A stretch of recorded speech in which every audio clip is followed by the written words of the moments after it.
हरे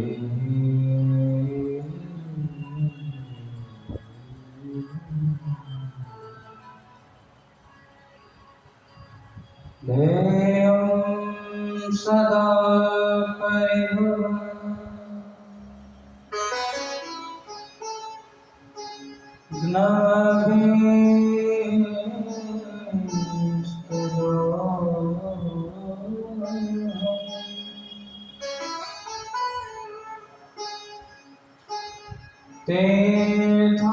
तीर्थास्पदं शिवविरे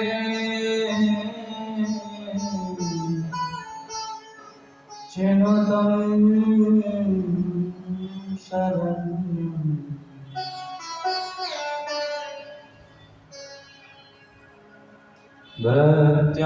भृत्यार्तिहं प्रणतपाल भवामतिपूर्णम्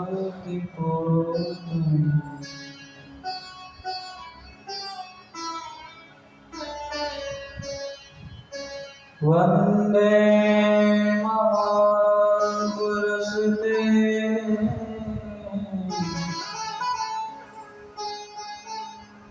चरणारविन्दम्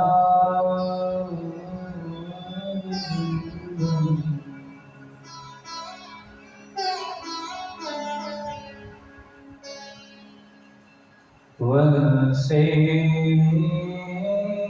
विभूषितकरा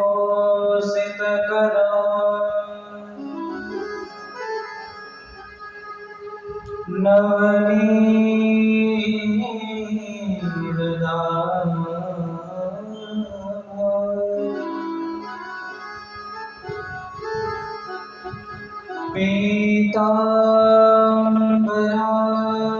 पीताम्बराधरुणविं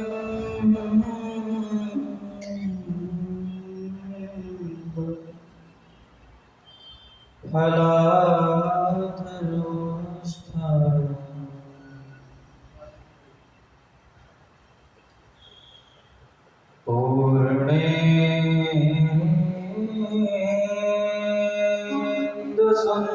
पूर्णेन्दुसुन्दरमुखा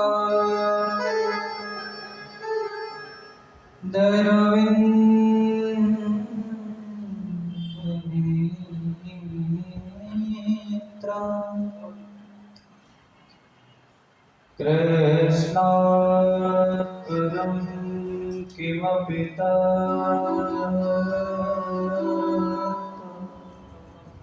महं न जाने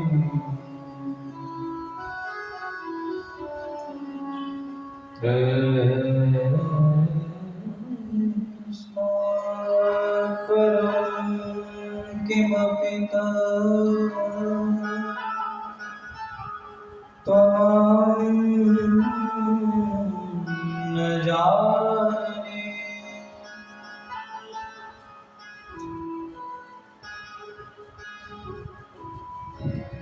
नारायणं नमस्कृत्य नरं चैव नरोत्तमं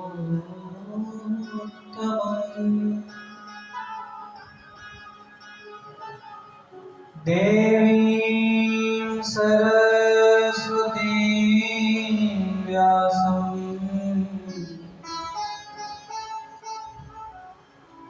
ततो जयमुदीरये।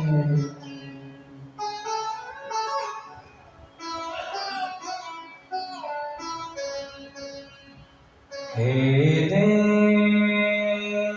हे दयिता हे भुवनेश बन्धो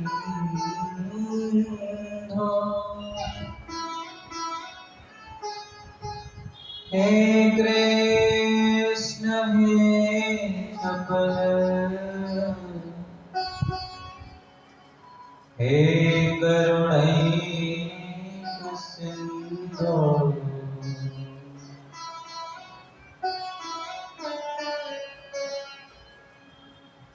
हे नाथ हे रमण,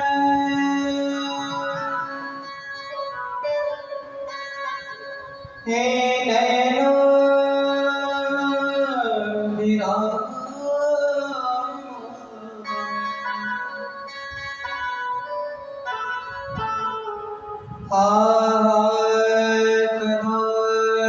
कदानुभविता पदं दृशोर्मे।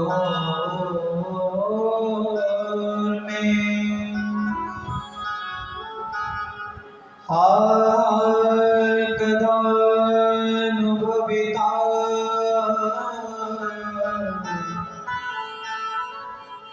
पदं दृशो।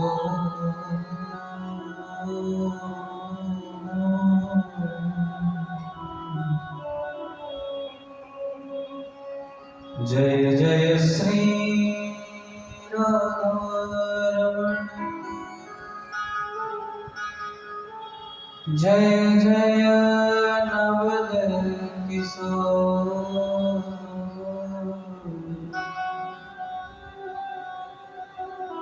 जय गोपी चित चोर प्रभु,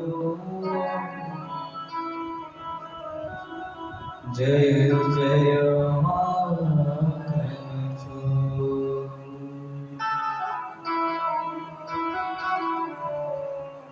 जय गोपी चित चोर प्रभु, जय जय माखन चोर, जय जय माखन चोर। बोलिए श्री कृष्ण कन्हैया लाल की, श्री सद्गुरुदेव भगवान की, शहंशाह नाम की जय। जय श्री राम।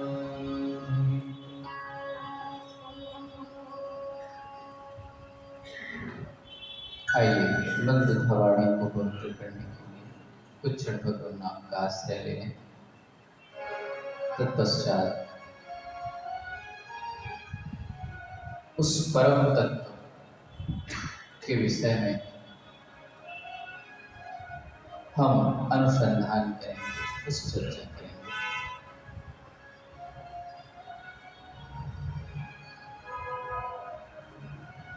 जो प्रभु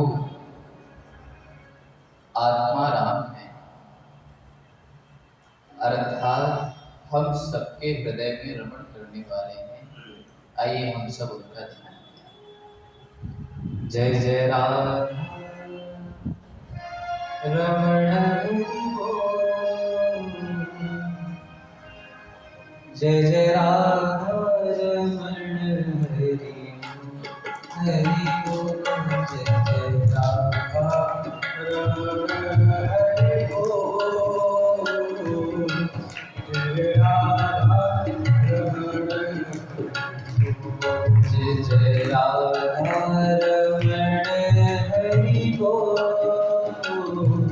जय जय राधा रमण हरि बोल, जय जय।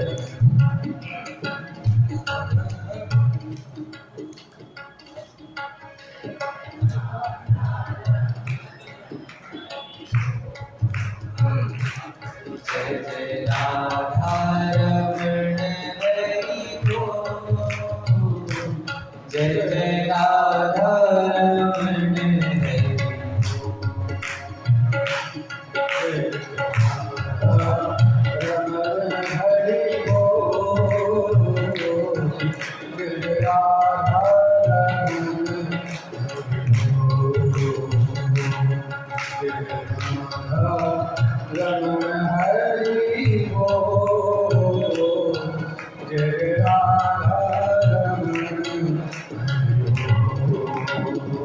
जय जय राधा रमण हरि बोल, जय जय राधा रमण हरि बोल,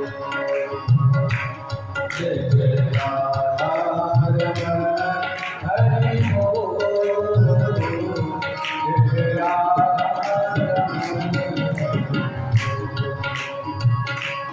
हरि बोल हरि बोल हरि बोल हरि बोल हरि बोल हरि बोल हरि बोल हरि बोलो हरि बोलो हरि हरि हरि बोलो हरि बोलो हरि बोलो हरि हरि हरि बोलो हरि बोलो हरि बोलो हरि हरि हरि बोलो हरि बोलो हरि बोलो हरि हरि हरि बोलो जय जय राधा रमण हरि बोल, जय जय राधा रमण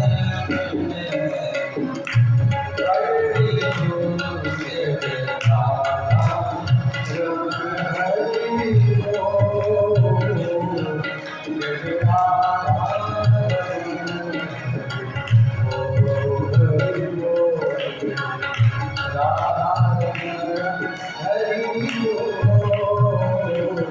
जय जय राधा रमण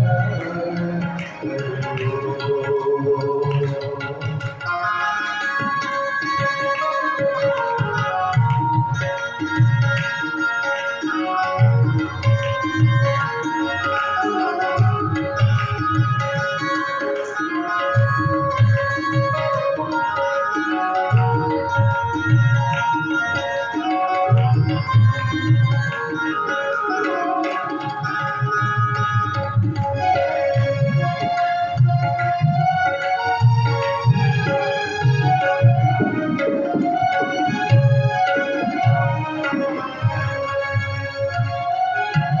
जय राधा रमण हरि बोल। जय जय राधा रमण हरि बोल, बोलिए श्री कृष्ण कन्हैया लाल की, श्री सद्गुरु भगवान की जय जय श्री राम।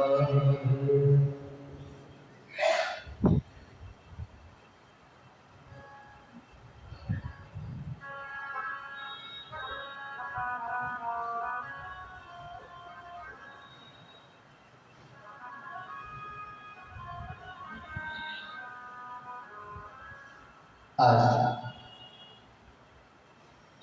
बड़े हर्ष का दिन है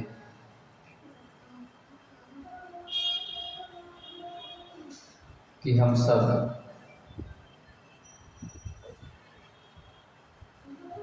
पुनः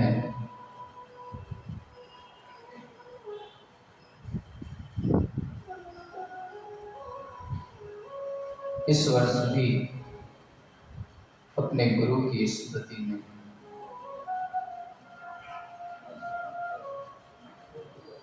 उनके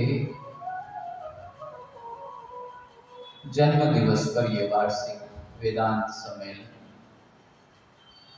का आयोजन हम सब करते हैं और उसके उपलक्ष्य में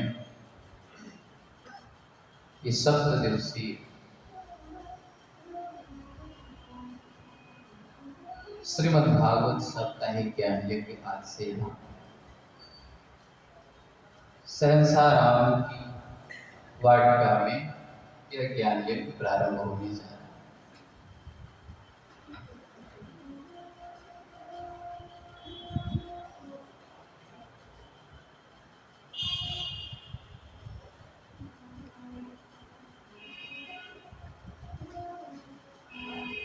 अच्छा, एक बात का आप निशान करते हैं, महापुरुष जो जीवन मुक्त होते हैं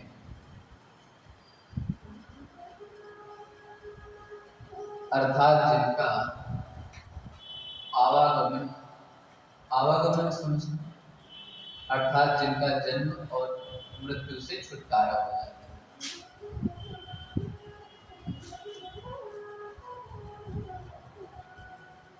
जिनका ना तो फिर जन्म होता है, ना तो जिनकी मृत्यु।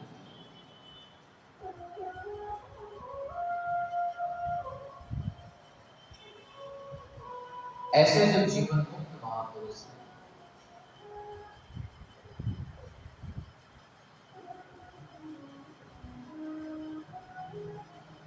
उनका वास्तविक स्थूल देह तो हमारे समक्ष नहीं होता, सहसा राम तो हमारे समक्ष नहीं है, लेकिन उनकी जो चेतना है वो अभी भी जो साधक हृदय है, जो शिष्य हृदय है, वो उस ऊर्जा को अनुभूत करते हैं। ये मैं कोई बनावटी बात या कोई हवाई बात नहीं कर रहा हूं। इसको अगर आप हृदय से समझना चाहेंगे तो आप समझ पाएंगे, क्योंकि पतंजलि योग दर्शन में कहते हैं कि जो जीवन मुक्त हो जाते हैं, जिनको आत्म साक्षात्कार हो जाता है, जिनकी सत्ता उस परम से मिल जाती है, अर्थात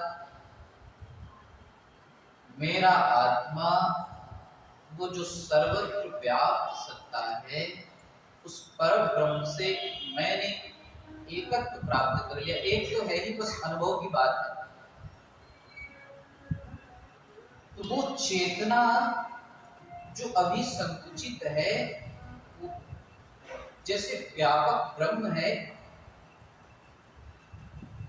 वैसे वो चेतना भी व्यापक हो जाती है। चेतना का तो नाश हो जाता है,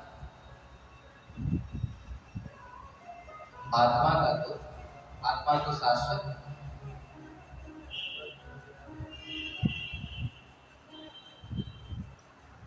तो कहते हैं जो महापुरुष जीवन मुक्त हो जाते हैं, उनकी चेतना उस ब्रह्म में तल्लीन होकर के सर्वत्र व्याप्त हो जाती है।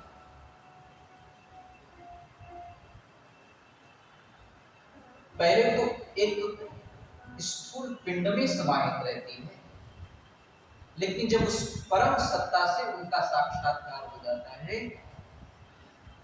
तो फिर वो एक जगह पर बंधे हुए नहीं रहते।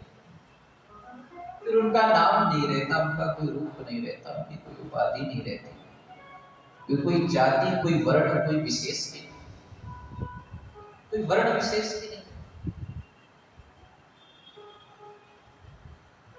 ऐसी विराट सत्ता से जब वो मिल जाते हैं, तब वो भी शाश्वत है।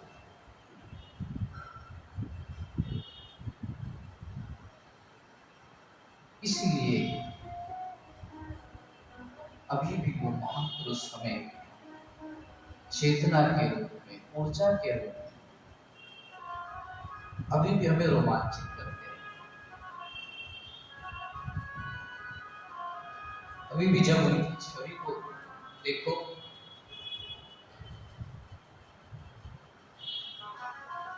तो यदि हमारे हृदय में, हमारा हृदय यदि ग्राहक है, तो हम किसी महापुरुष की छवि को देखेंगे तो उसकी ऊर्जा तुरंत, जैसे चुंबक है तो लोहे के पास जाएगा, उसका जो स्वभाव है तो अपने स्वभाव के अनुकूल लोहे से व्यवहार करता है। यदि चुंबक है, लोहे के पास जाना है तो उसका चिपकना आवश्यक है।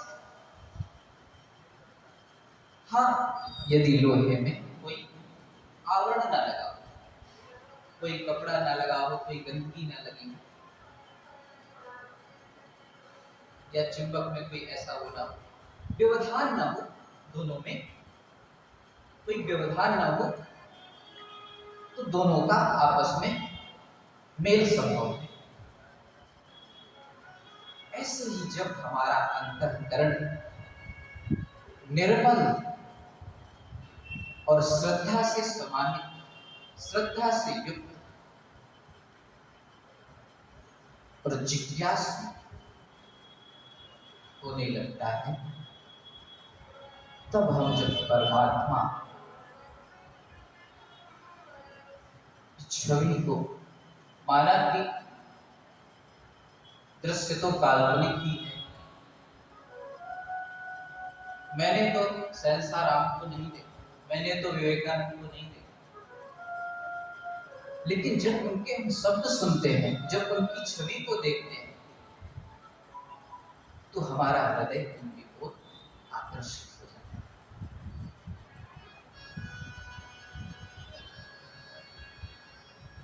यदि ऐसा होता है तो इसका क्या तात्पर्य है? कि उस महापुरुष की ऊर्जा हमें अपनी ओर खींच लेती है। और इसके लिए पहली शर्त है कि हमारा अंतःकरण शुद्ध होना चाहिए। तो अंतःकरण कैसे शुद्ध हो? अंतःकरण यानी मन।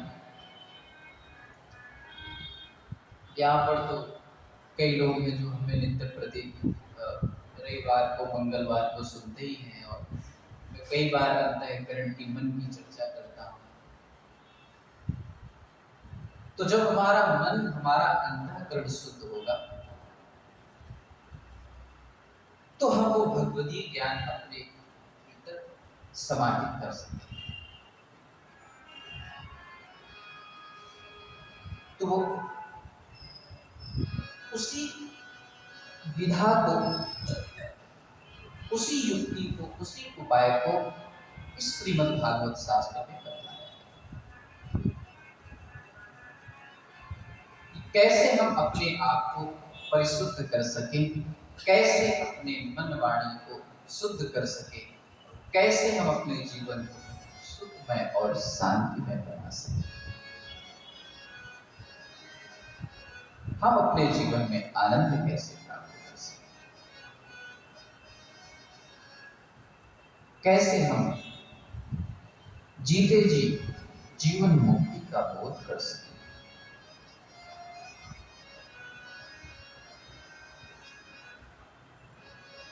तो सर्वप्रथम श्रीमद् भागवत में भगवान को सच्चिदानंद कहकर के सूत जी ने प्रणाम किया है और मंगलाचरण करा है। आइए हम सभी उस परम का ध्यान। सच्चिदानंदयोपाय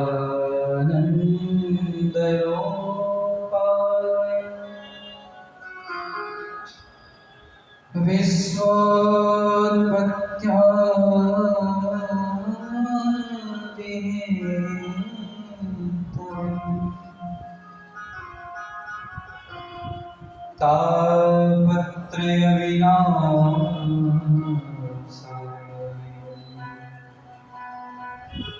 श्रीकृष्णाय नमः। नैमिषारण्य की पावन भूमि में शौनक आदि 88,000 ऋषि विराजमान हैं और व्यासपीठ पर सूत जी महाराज विराजमान। श्रीमद् भागवत का महात्म वर्णन करते हुए सूत जी कहते हैं, ऋषियों, सच्चिदानंद रूपाय विश्वोत्पत्त्यादिहेतवे। भगवान का स्वरूप कैसा है? सच्चित आनंद स्वरूप। भगवान का स्वरूप कैसा है? भगवान सत्स्वरूप है, चित स्वरूप है और आनंद स्वरूप। सत से क्या तात्पर्य? सत अर्थात जो शाश्वत, सत अर्थात जो शाश्वत। अभी हमारा ये देह जीवित है तो हम देख रहे हैं, चक्षु इंद्रिय हमारा दृश्य का व्यवहार कर रही है, कर्ण इंद्रिय हमारा श्रवण का व्यवहार कर रही है, रसना हमारी रस ले रही है, हाथ हमारे व्यवहार कर रहे हैं, सारी इंद्रियां अपने अपने कार्यों में बरत रही हैं। लेकिन जब इस हृदय से वो चैतन्य आत्मा जब निकल जाता है तो यह देह मृत पड़ा है। फिर इस देह में कोई क्रिया नहीं होती। तब इस देह को हिलाओ डुलाओ कुछ कराओ, इस देह में कुछ नहीं।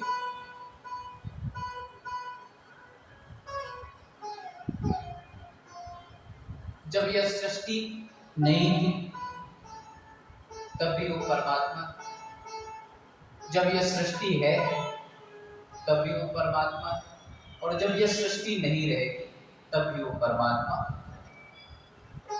इसका प्रमाण क्या है? प्रमाण ये, जब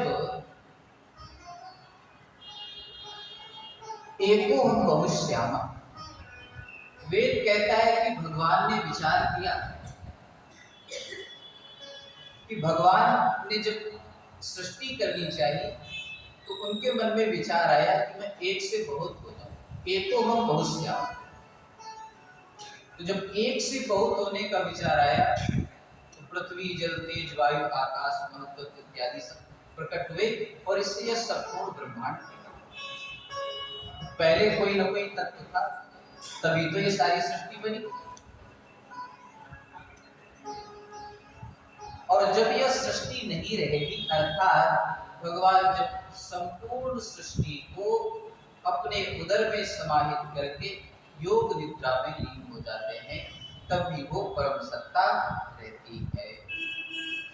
अर्थात जिसका तीनों कालों में अभाव नहीं रहता वो परम सत्ता। इसीलिए उसको क्या कहते हैं? त्रिकाला अबाधित्वम सत्यत्वम, तीनों कालों में जिसका बाद नहीं होता। हम अभी हैं लेकिन आगे रहेंगे कि नहीं रहेंगे इसका कोई भरोसा नहीं। और जिसका ज्ञान अनंत, हमारा ज्ञान सीमित है, परमात्मा का ज्ञान अनंत है। साहिब तेरी साहिबी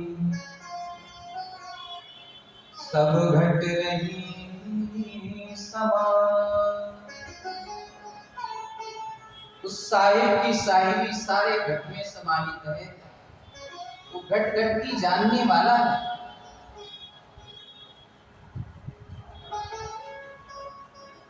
आपने वो कथा सुनी होगी कि एक बार माता रुक्मिणी भगवान को भोजन कराने, तो कोई गुड़ का छोटा सा टुकड़ा पृथ्वी पर गिर गया। तो एक चीटा उस गुड़ की तरफ भागा। भगवान की दृष्टि पड़ी, भगवान हंस पड़े। भगवान हंसे, माँ को अचानक आश्चर्य हुआ। भोजन करते हुए भगवान को हंसी आ गई, क्या बात? तो माँ ने पूछा कि अरे प्रभु आपको हंसी क्यों आई? तो भगवान ने कहा कि देवी ये 14 बार इंद्र रह चुका, इंद्र के सिंहासन पर बैठ चुका है और आज देखो इसकी स्थिति की तरफ भाग रहा है।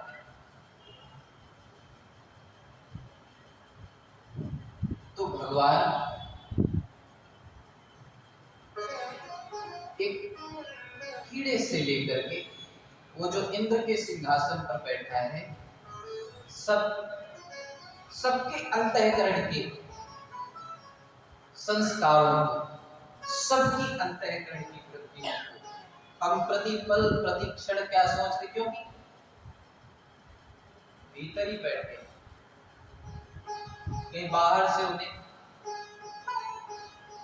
कोई सॉफ्टवेयर तो लगाना नहीं है कि लगा करके देखना है कि कैमरे में कहाँ क्या हो रहा है, कहाँ क्या हो रहा है। भीतर ही बैठ गए, अत्यंत समीप, इसीलिए उन्हें अंतर्यामी कहते हैं। भगवान का नाम ही इसलिए अंतर्यामी कहते हैं, क्यों है? इसीलिए उनको नाम ही दे दिया अंतर्यामी, जो भीतर बैठने वाला है। वासुदेव भी इसीलिए कहते हैं वसनात् सर्वभूतानां। वासुदेव क्यों कहते हैं? वसनात् सर्वभूतानां, जो संपूर्ण भूत प्राणियों के हृदय में बैठा हुआ है।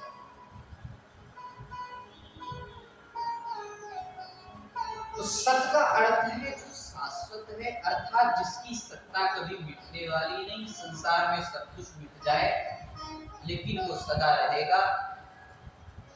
नाम रूप, जब इस सृष्टि या सृष्टि नाम रूप वाली सृष्टि है तब भी वो है, जब यह नाम रूपात्मक प्रपंच नहीं रहता तब भी वो है, और जब ये सब कुछ नहीं है, नहीं था, तब भी वो था। सत का अर्थ ये हुआ। चित अर्थात ज्ञान, अर्थात जिसकी ज्ञान शक्ति अनंत है, जो सब कुछ जानने वाला है, जो चैतन्य है, जो संपूर्ण पदार्थों में समाहित है, जो सबको व्याप्त करके व्याप्त, अर्थात जो सबके भीतर व्याप्त है और जो सब में व्याप्त है, जो सबके भीतर व्याप्त है और सब में जो व्याप्त है। बात समझ? जैसे हमारे भीतर परमात्मा है और सारी सृष्टि को बनाने वाला परमात्मा है और सारी सृष्टि बनने वाला परमात्मा है, तो उससे विलग कुछ है ही नहीं। तो वही सब में व्याप्त है और सब कुछ उसमें, बोलो, सब कुछ उसमें व्याप्त है, तो उसका ज्ञान भी अनंत है। और फिर आता है आनंद। आनंदो ब्रह्मेति कह जाना। ब्रह्म ने कहा उस परमात्मा का स्वरूप कैसा है? आनंदो ब्रह्मेति कह जाना, वह आनंद स्वरूप।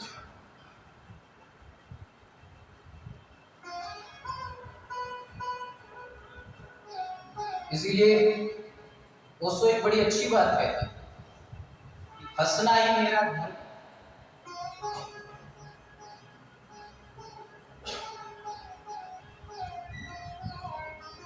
क्योंकि दुनिया में इतना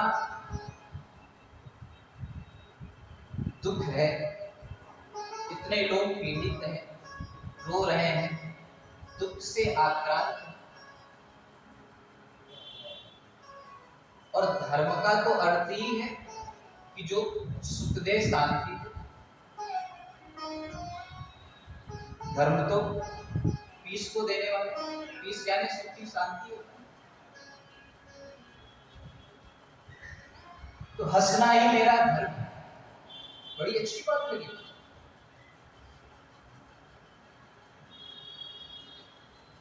क्योंकि परमात्मा का स्वभाव ही आनंद, आनंदो ब्रह्मेति। तुलसीदास जी ने भी कहा है, जो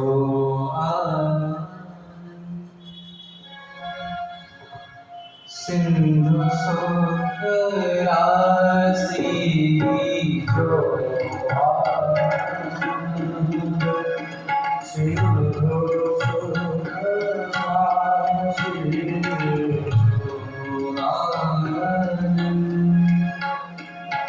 सिंधु सुख राशि, जो सिंधु सुख राशि, सीखते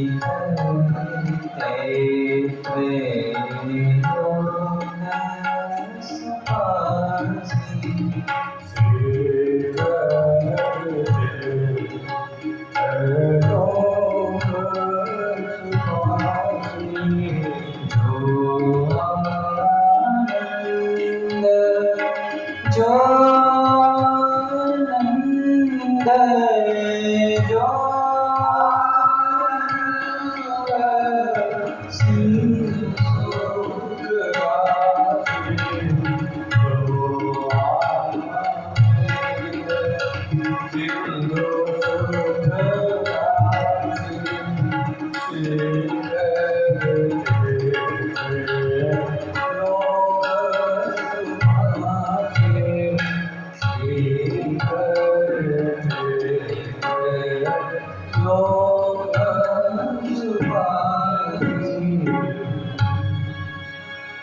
तो जो प्रभु आनंद के सिंधु हैं, आनंद के सागर हैं,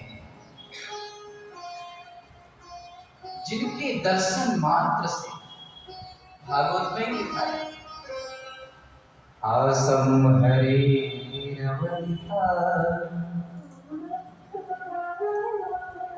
खिलयो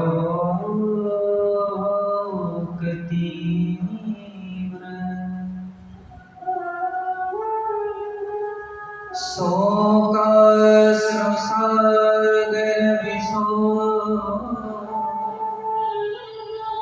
क्षणमत्युदारम्।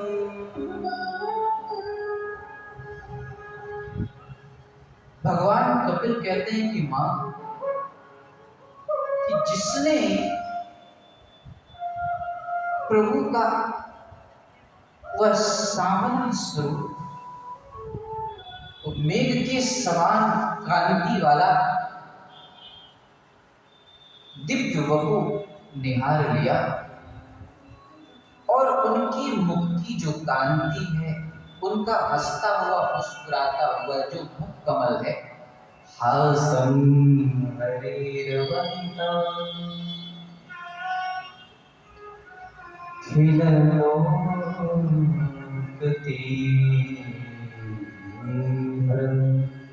हासम हरेर वनिता खिललोकती। भगवान की मुस्कान को जो एक बार देख लेता है, शोकाश्रु सागर विशोषण मरुत्युदारम। हमारे भीतर जो ये आज दैविक, आदि भौतिक और आध्यात्मिक जो 3 प्रकार के जो ताप हैं, मन के, शरीर के, जो हमारे पास ये थोड़े से तो दुख हैं और यही हमें पहाड़ जैसे लगते रहते हैं, शारीरिक और मानसिक दुख। बस मनुष्य को इतने ही दुख परेशान करते। शोकाश्रु सागर विशोषण मरुत्युदारम। ये जो मानव सुख के सागर में डूबा हुआ है, भगवान की वह रूप माधुरी को निहारते ही भगवान उसके शोक के सागर को सोख लेते हैं। उसका जो शोक रूपी सागर है वो सूख जाता है। क्यों? क्योंकि भगवान आनंद स्वरूप, आनंदो ब्रह्मेति विजाना सच्चिदानंद रूपाय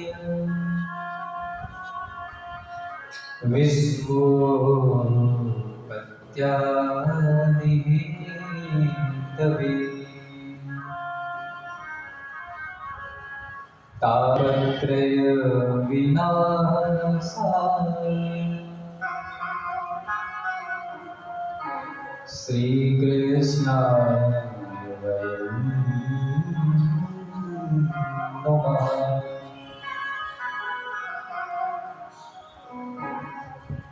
तो सच्चिदानंद स्वरूप जो प्रभु है, जो परमात्मा है, उनके स्वरूप का जब साक्षात्कार हो जाता है तो क्या होता है? तापत्रय विनाशाय। तो परमात्मा कैसे हैं? तापत्रय विनाशाय। आध्यात्मिक, आदिदैविक और आदि भौतिक 3 प्रकार के दुख हैं, इनका भगवान शमन कर देते, दूर कर देते। आदि भौतिक दुख क्या है? तो कहते हैं कि मनुष्य, पशु, पक्षी, सर्प आदि से उत्पन्न होने वाला जो दुख है, पशु पक्षी सर्प, अर्थात जैसे मार्ग में चल रहे हैं तो कुत्ते ने काट लिया, किसी सर्प ने डस लिया, इस प्रकार के जो बाह्य जो दुख हैं उनको क्या कहते हैं? आदि भौतिक दुख है। आदि दैविक दुख कहते हैं जो दैव से प्राप्त होते हैं। ध्यान से सुनना पड़ेगा। आदि दैविक दुख किसे कहते हैं? जो दैवी आपदा, जैसे अतिवृष्टि हो गई, बिजली गिर गई, बिजली गिर गई तो कोई उसके संपर्क में आ गया तो यहाँ पर लिखा हुआ यक्ष, राक्षस, दैत्य ग्रह आदि के दुष्ट प्रभाव से होने वाला जो दुख है, जैसे किसी को ज्योतिषी लोग बताते हैं, अरे तुम्हारे ऊपर तो ये ग्रह चल रहा है, इस ग्रह के ऊपर हमारे जोशी जी बैठे हुए हैं, ज्योतिष के विद्वान हैं। तो ज्योतिष विद्या में ग्रह होते हैं, किसी के ऊपर ग्रह का प्रभाव हो जाता है, किसी को जो बुरी आत्माएं होती हैं किसी के ऊपर उनका प्रभाव हो जाता है। तो इस प्रकार के जो दुख हैं वो कौन से दुख हैं? आदि दैविक। और जो मन में होने वाले दुख हैं उनको कौन से दुख कहते हैं? आध्यात्मिक। बस ये तीन प्रकार के दुख हैं जो हम सबको दुखी रखते हैं। मन में कौन से दुख होते हैं? काम, क्रोध, मोह, ईर्ष्या।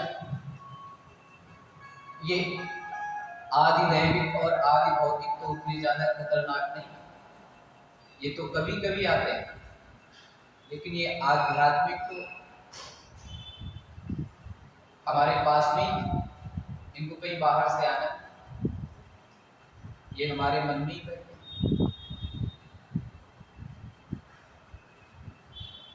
तो सूची कहते हैं ऋषियों, सच्चिदानंद रूपाय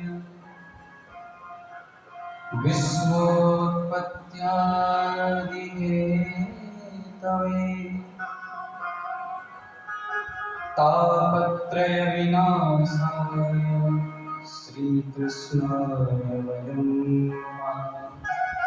जो सच्चिदानंद स्वरूप हैं, जो अखिल ब्रह्मांड अनंत ब्रह्मांडों की रचना करने वाले हैं, अर्थात समस्त जगत की उत्पत्ति करने वाले हैं, और जो तापत्रय का निवारण करने वाले हैं, अर्थात हमारे हृदय को शीतलता प्रदान करने वाले हैं, श्री कृष्णाय वयं नमः।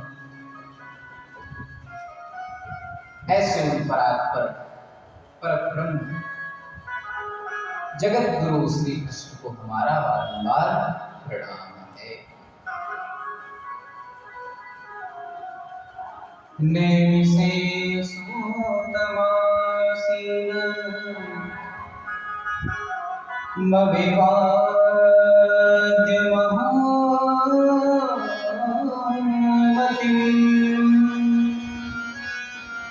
कथामृतरसास्वादः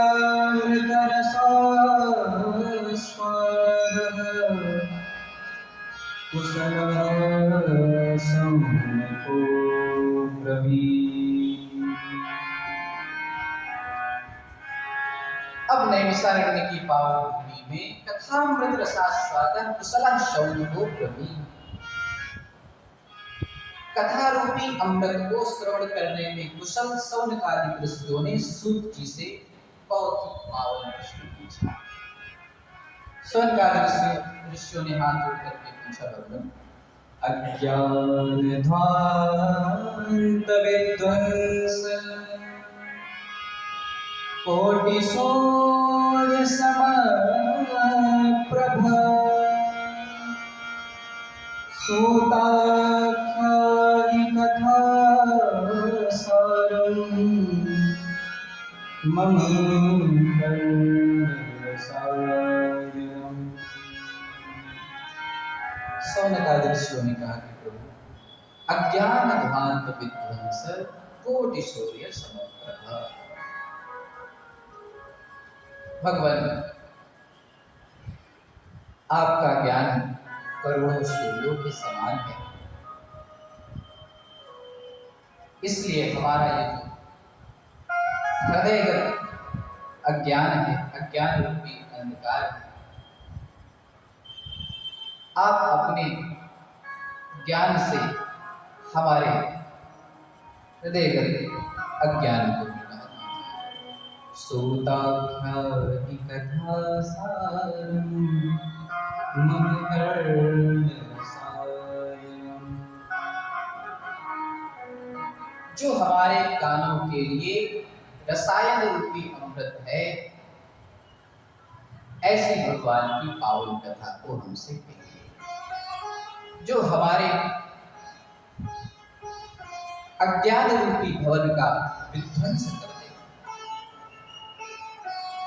भगवान ये बतलाइए कि जो भगवान के भक्त हैं, माया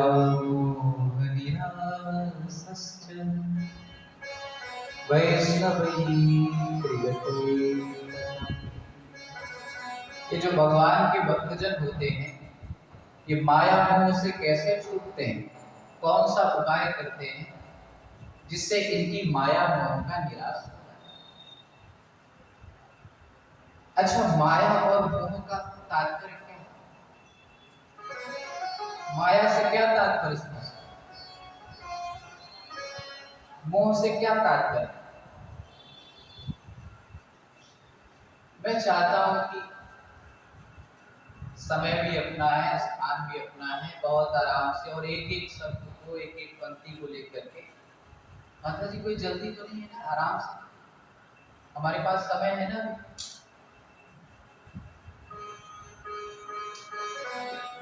अभी समय है ना, है?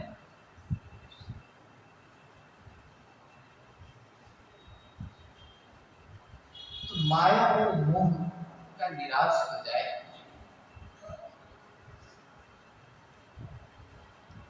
तो कई बार हमने आपसे निवेदन भी किया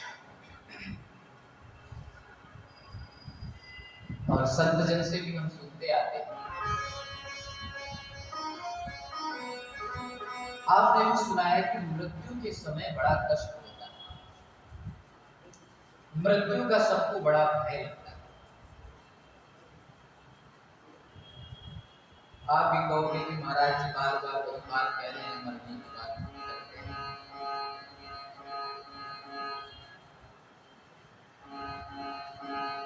संत कहते हैं कि मरते समय शरीर हमारा मर रहा है, इसका भय नहीं रहता, शरीर छूट रहा है, इसका भय नहीं होता।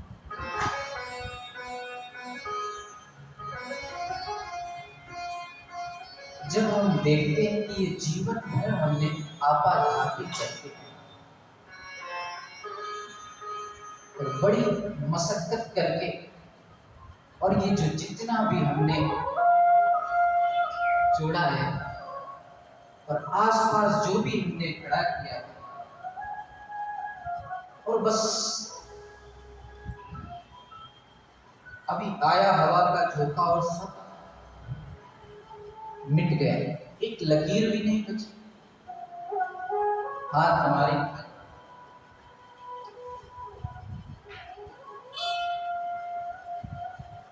जब जीवात्मा ये मन में विचार करता है कि बस अरे अभी तो सब छूटने वाला है, अभी तो बस छूटा, बस छूटा, बस छूटा, और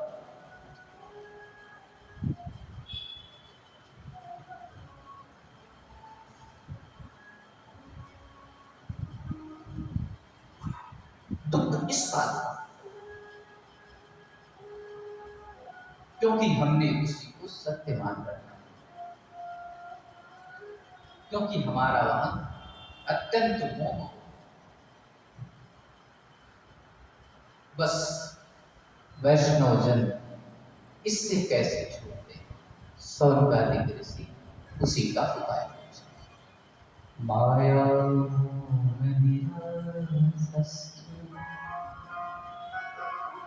वैष्णवी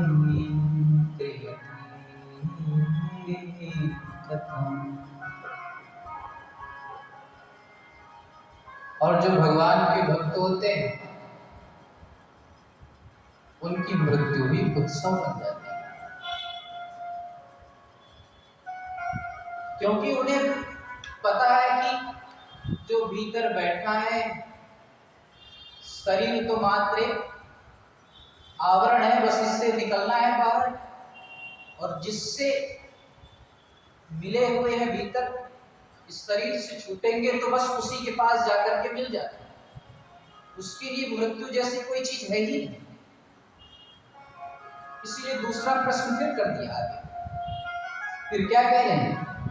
कृष्ण प्राप्ति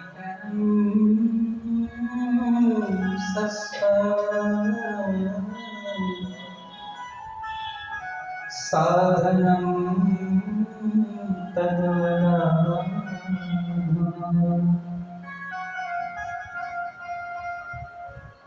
भगवान हमें ये भी बताओ, कृष्ण प्राप्ति परम शाश्वत साधन तद्वदा, कि श्री कृष्ण की प्राप्ति हमें कैसे,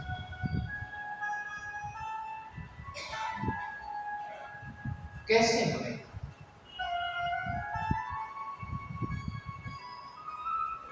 जो परमात्मा अभी दूर लगते हैं, जो अभी हमारे लिए मात्र चित्र है, वो सजीव को भी जैसे मीरा के लिए माना कि हम उतने लायक नहीं, माना कि हम हमारे अंदर उतना सामर्थ्य नहीं।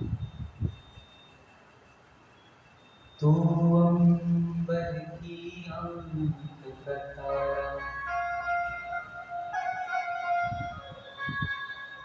तू अंबर की अंक कथा, मेरे छोटे हाथ,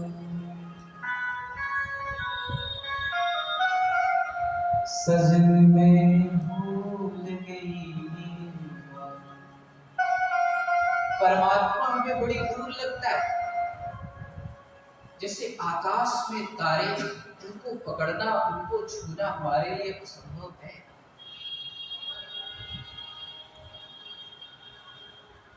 लेकिन वैज्ञानिक यंत्र बनाते तो चांद पर पहुंच जाते हैं। ऐसे ही साधक जब समाधि का आश्रय लेते हैं और जो परमात्मा हम सबके लिए बड़ा अप्रत्यक्ष लगता है, अदृश्य लगता है, उनके लिए वो सहज हो जाता है।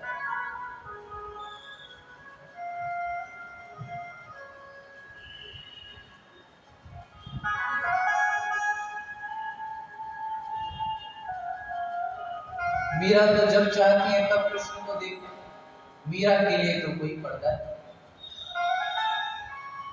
क्योंकि मीरा के पास वैसी दृष्टि आ गई। मीरा के पास विवेक, वैराग्य, ज्ञान और श्रद्धा, प्रेम, भक्ति के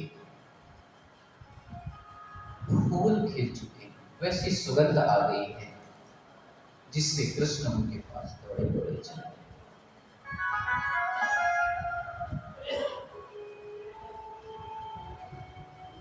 तो बिना यंत्र के चांद पर जाना असंभव है, लेकिन वैज्ञानिक यंत्र के भीतर बैठ करके चांद पर पहुंच जाते हैं। एक विशेष प्रकार का विमान होता है, उस पर बैठ करके पहुंच जाते हैं। ऐसे ही जब हम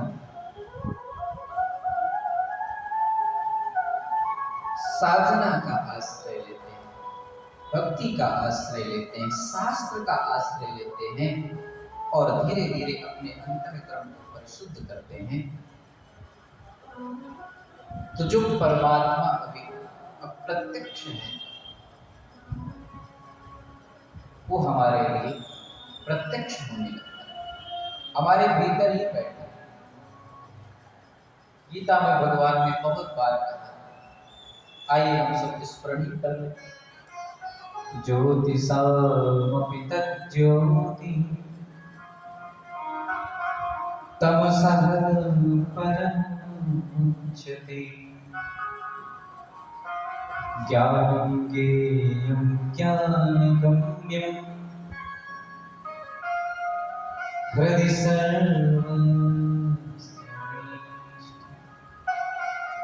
हृदय ऐसे अर्जुन तिष्ठति। मैं सबके हृदय में निवास करता हूँ, मैं सबके हृदय में बैठा हूँ। तो सौनक आदि ऋषियों ने कहा, प्रभु आपका ज्ञान सूर्य के समान है, इसलिए एतस्मात् परं किंचित् मनुष्यत्वं न विद्यते। हमें कोई ऐसा उपाय बतलाइए जिससे हमारा अंतःकरण शुद्ध हो जाए और हमें कृष्ण प्राप्ति कर्म शाश्वत साधनम तद्वदाना।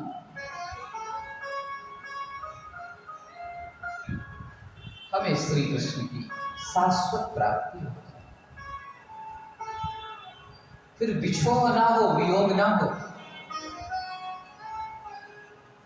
हम सभी यहाँ पर वियोगी बैठे हैं।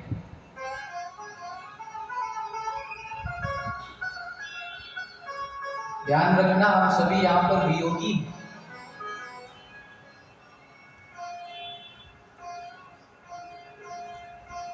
लेकिन बस थोड़ा सा, ना वो मुझसे दूर था, ना मैं उससे दूर था, आता न था नजर तो नजर का कसूर। भगवान को यही सुना देना, जब कभी मिल जाए, कभी ना कभी तो मिलेंगे।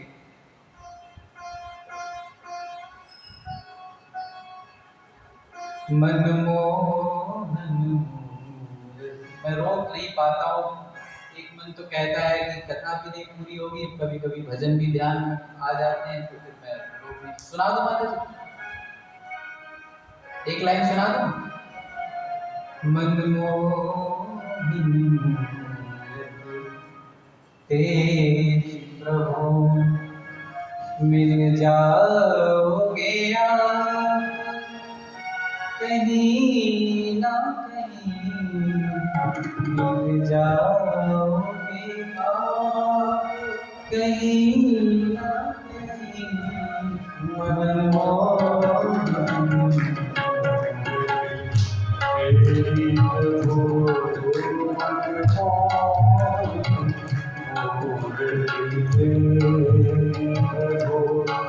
मिल जाओगे आप कहीं ना कहीं, जाओगे आप कहीं ना कहीं। यदि चाह हमारे दिल में है, यदि चाह हमारे दिल में है, तुम्हें ढूंढेंगे कहीं ना कहीं, तुम्हें ढूंढ मिलेंगे कहीं ना कहीं। तुम ढूंढो ही लोगे कहीं ना कहीं, तुम ढूंढ ही लोगे कहीं ना कहीं। मनमोहन तेरी प्रभु, मनमोहन तेरी प्रभु मिल जाओगे कहीं ना कहीं, मिल जाओगे आप कहीं ना कहीं, मिल जाओगे आप कहीं ना कहीं, मिल जाओगे आप कहीं ना कहीं। मनमोहन तेरी प्रभु, मनमोहन तेरी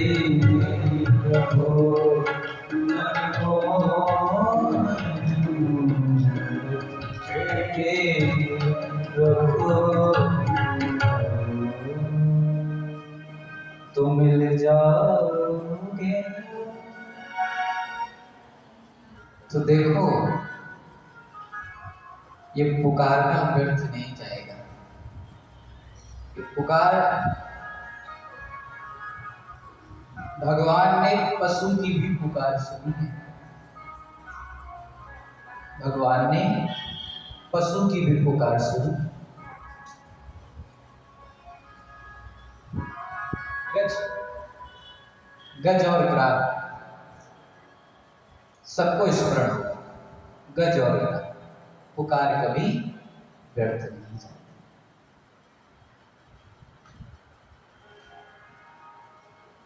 तो भगवान की शाश्वत प्राप्ति का साधन है। सौनक जी ने पूछा, सूत जी ने कहा, आपके प्रश्न तो बड़े सुंदर हैं, लोक का कल्याण करने वाले। प्रीति सौनक छीनते यतो वन में विचार सर्वसिद्धांत निष्पन्नम् संसार भयनाशनम्। प्रीति सौनक चित्ते। सौनक जी, आपके हृदय में भगवान की कथा के प्रति ऐसी प्रगाढ़ प्रीति देख करके तो मेरा हृदय प्रफुल्लित हो गया है। इसलिए अब मैं अपने आप को रोक नहीं पा रहा हूं। सर्व सिद्धांत निष्पन्नम् संसार भयनाशनम्। अब मैं आपसे सारे शास्त्रों का सार ही कहने जा रहा हूं। सर्व सिद्धांत निष्पन्नम्, जो समस्त शास्त्रों का निचोड़ है, समस्त शास्त्रों का सिद्धांत है, सार है, और जो संसार के भय को नष्ट कर देने वाला है। संसार भय नाशनम्।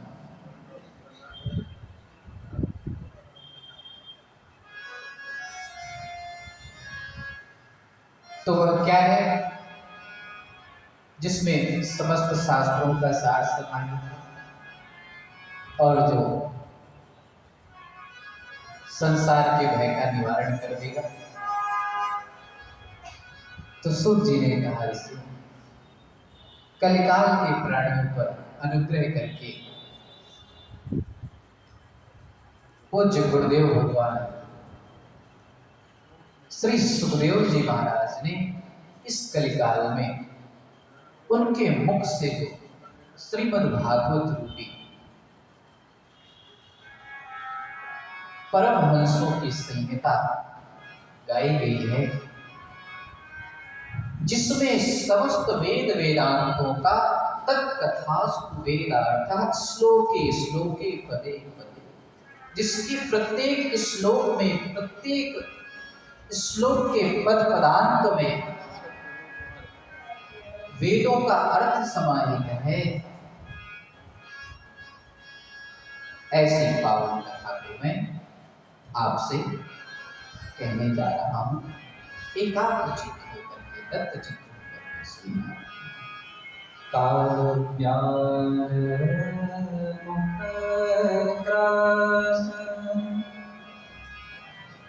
त्रास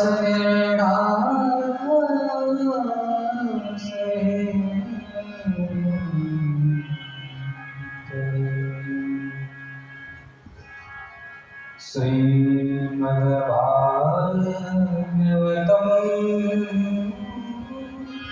शास्त्रम् कलौ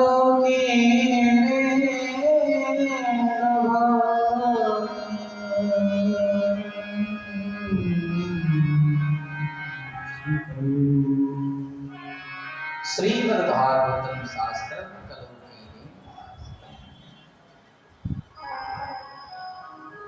कलयुग में कलिकाल के प्राणियों के लिए श्रीमद् भागवत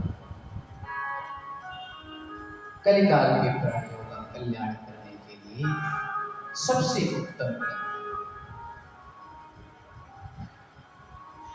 सुख जी ने कहा, ऋषियों एक बार की बात बताऊं आपको। जब राजा परीक्षित को 7वें दिन तक्षक सर्प डसने से मरने का श्राप मिल गया, तो सुखदेव जी महाराज की शरण में बैठ करके राजा परीक्षित भगवान की कथा को श्रवण कर रहे थे। तो उसी समय परीक्षित कथा तुम सभायां संस्थिते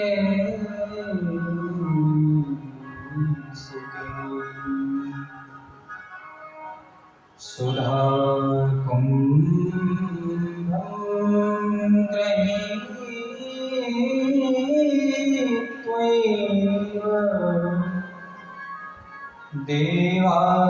देवास्तत्र समागम।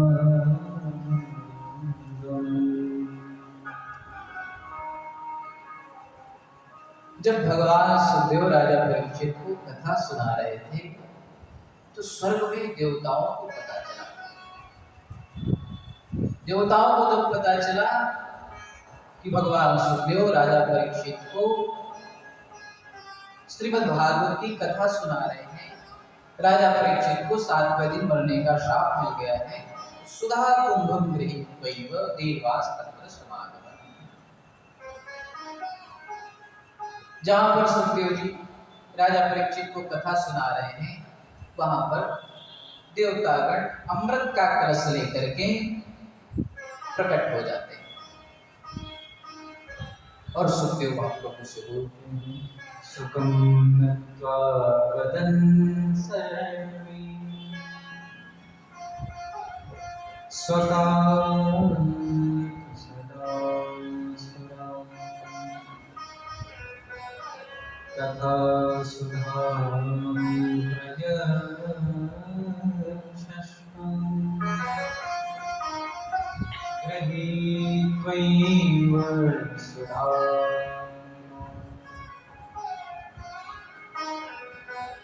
देवता बोले, भगवान यह अमृत का कलश राजा परीक्षित को पिला दीजिए, क्योंकि राजा परीक्षित को मरने का ही भय है और ये स्वर्ग का अमृत है, इसको आप राजा परीक्षित को पिला दीजिए, इन्हें अमृत तो प्राप्त हो जाएगा और ये जो भागवत रूपी अमृत है, भगवान का कथा रूपी अमृत है, यह हमें पिला दीजिए। कथा सुधां प्रयच्छस्व गृहीत्वैव सुधा, कथा रूपी अमृत हमें पिला दीजिए और ये जो अमृत का कलश है यह राजा परीक्षित को पिला दीजिए। एवं विनिमये जाते सुधाराज्ञं प्रपीयताम् प्रपास्यामो वयं सर्वे श्रीमद्भागवतामृतम्।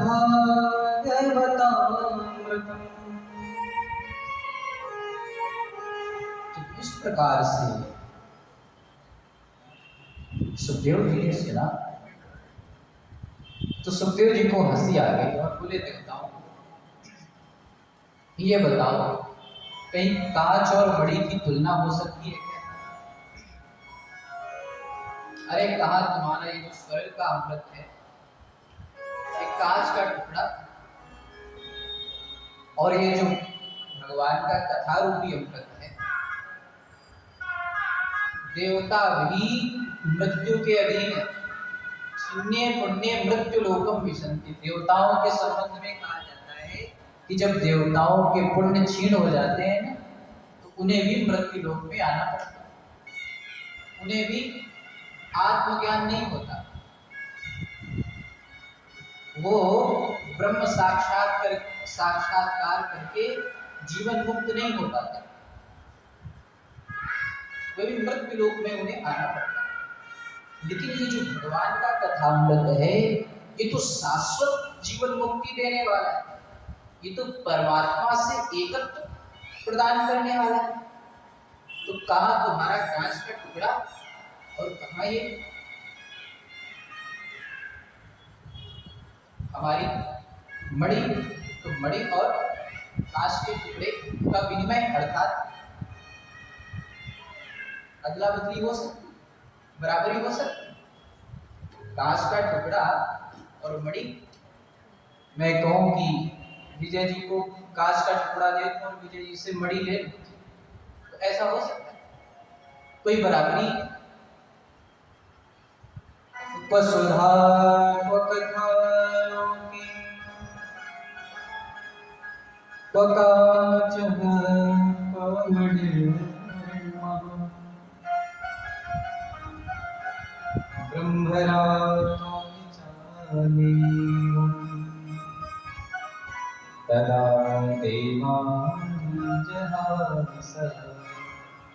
इस प्रकार कह करके सुखदेव महाप्रभु खिलखिला करके हंस पड़े और अभक्तांताश्च विद्याय न ददौ स तथामृतम्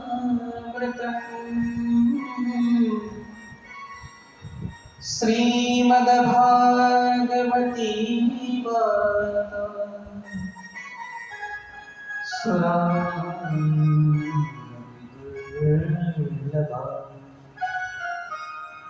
देवताओं को व्यापारी जान करके लौटा दिया, अभक्त जान करके। अभक्तांताश्च विद्याय न ददौ स तथामृत, कथामृत नहीं दिया। सूत जी कहते हैं ऋषियों, ये जो भगवान की पावन कथा हमें श्रवण करने को मिल रही है, तो देवताओं को भी दुर्लभ है। जो चीज हमें सहज ही सुलभ हो जाती है, उसकी हमें जो उसका जो महत्व होता है, उसको हम कब समझ पाते हैं? साधारण सी बात है, हमें समझ में। तो मनुष्य लोक में तो भगवान की कथा तो कितनी सहज है, कितनी सरल है, हम सबको पता है। सुराणा भी दुर्लभ। देवता नाराज हो गए, भागे भागे गए ब्रह्मलोक में जाकर के ब्रह्मा जी से शिकायत करी कि देखो, हमारा तो कोई मान सम्मान ही नहीं है पृथ्वीलोक में। सारी वार्ता बतलाई ब्रह्मा जी को, और ब्रह्मा जी ने जब 7वें दिन परीक्षित का मोक्ष देखा,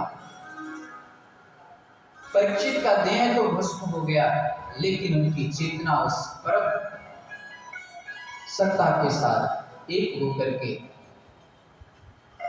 और परीक्षित की जो जीवन मुक्ति देखी, तो ब्रह्मा जी को भी बहुत आश्चर्य हुआ। श्रीमद् भागवत का ये चमत्कार, इसके श्रवण का ये चमत्कार, जो स्थिति अष्टांग योगों से प्राप्त होती है, उस श्रीमद् भागवत के श्रवण से राजा परीक्षित को प्राप्त हो गई। तो ब्रह्मा जी ने क्या किया कि अपने सत्यलोक में एक तराजू मारा, सत्यलोक में एक तराजू मारा, और एक तरफ श्रीमद् भागवत महापुराण को रखा और एक तरफ सारे ग्रंथों को रख दिया। और जब तौला तो लघुन्यानि जाता गौरवी तदा ऋषिगणः सर्वे विस्मयं परमं ययुः। सबको बड़ा विस्मय हुआ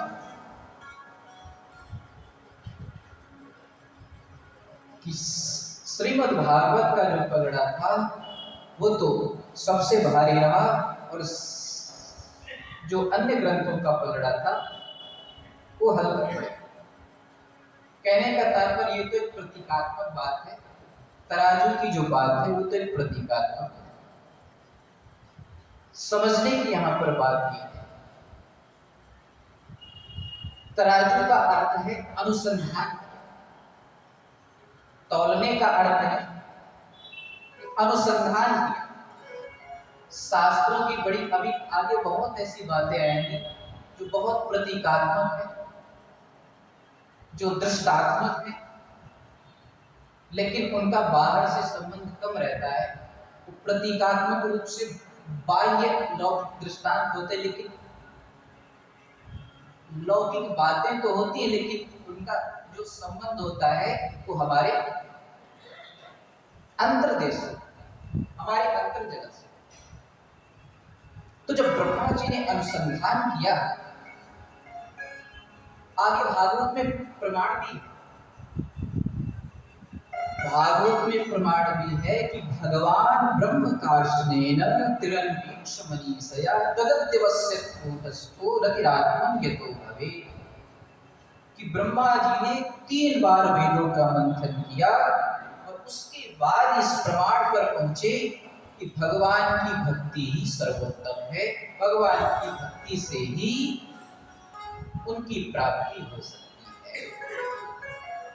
तो देवता तो अभक्त बन जाते हैं, ये अमृत का कलश ले लो और कथा हमें पान करा दो, परीक्षित को ये जो हमारा स्वर्ग का अमृत है ये परीक्षित को पिला दो, अमृत है ये हमें दे दो। तो अभक्तान दाश्च विज्ञाय निर्दोष कथामृत, अभक्त जाना इसलिए कथा नहीं,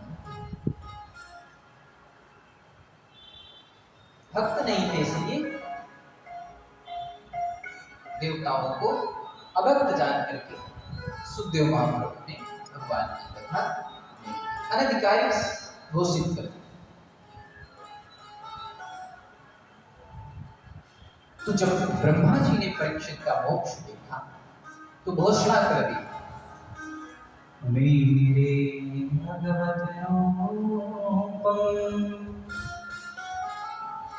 शास्त्रम भागवतम कलो पठनात् श्रवणात् सत्यो वैकुंठ फलदायकम्। पठनात् श्रवणात् सत्यो वैकुंठ फलदायकम्।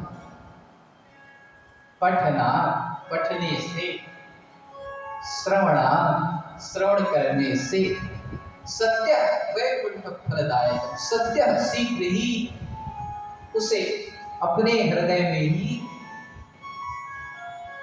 परमात्मानुभूति हो जाती है, अर्थात श्री कृष्ण की अनुभूति हो जाती है।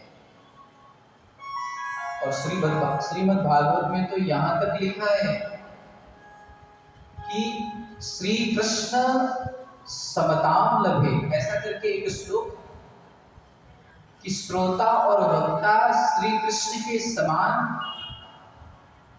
ही हो जाते हैं, अर्थात श्री कृष्ण स्वरूप ही हो जाते हैं। ऐसी पावन कथा है, भगवान के स्वरूप को, भगवान के स्वरूप को ही हमें ये प्राप्त करा देने वाली, उनसे एकत्व प्रदान करने वाली ये कथा है। पठना श्रवण सत्य वैकुंठ फलदायकम्।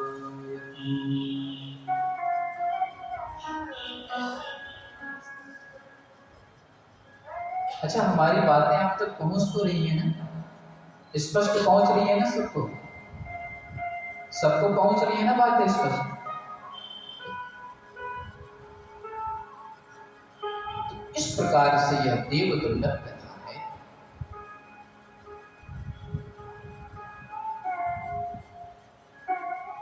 सोनकादि कृष्ण ने कहा कि भगवान अब हमें ये बताइए कि ये सप्ताह विधि कहां से प्रारंभ हुई। सूत जी ने कहा, ऋषि सबसे पहले तो साप्ताहिक कथा शनिकादि परमहंसों ने देवर्षि नारद को हरिद्वार में गंगा के तट पर सुनाया था। वैसे तो देवर्षि नारद ने चतुश्लोकी भागवत अपने पिता ब्रह्मा जी के मुख से श्रवण कर रखी थी, लेकिन दोबारा सप्ताह विधि से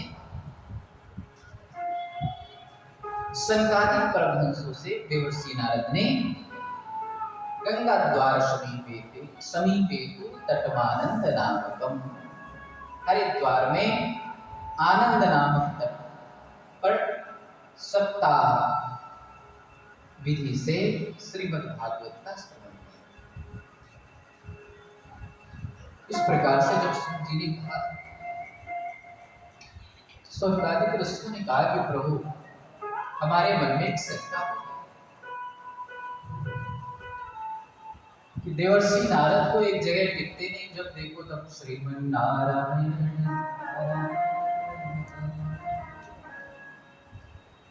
देवताओं के यहाँ भी जाएं तो स्वागत सत्कार, दैत्यों के यहाँ भी जाएं तो दैत्य भी उनको हाथ जोड़ते हैं, किसी से उनका द्वेष नहीं, किसी से वैर नहीं, कहीं भी चले जाते हैं, लेकिन उनके पैर एक जगह पर टिकते नहीं, कहीं उनका महल नहीं, कहीं उनकी कुटिया नहीं, कहीं उनका आश्रम नहीं सुना मैंने। लोक विग्रह मुक्त नारदस्या स्थिरस्य, सारे संग्रहों से मुक्त है, विरक्त है, विरक्त शिरोमणि है, सन्यासी है, कोई गृहस्थी नहीं है उनके पास। तो ऐसे विरक्त शिरोमणि और एक जगह बैठ करके 7 दिन, और जिनको स्वतः ही सब कुछ ज्ञान हो, जिनके संशय सब नष्ट हो गए हैं, उनको फिर इस ज्ञान यज्ञ का आश्रय क्यों लेना पड़ा। इस कथा को मैं विस्तार से, तब सूत जी ने कहा, अब ध्यान देकर सुनो। अत्र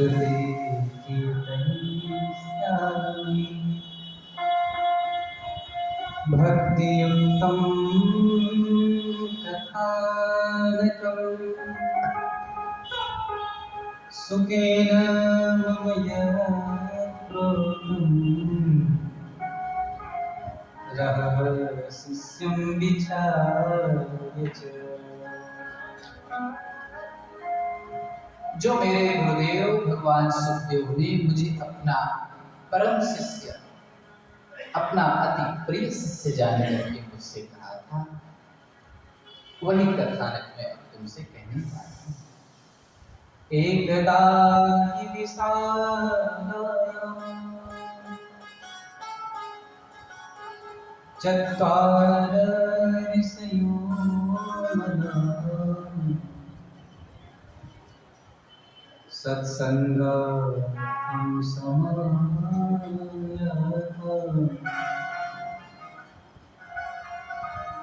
ददृशो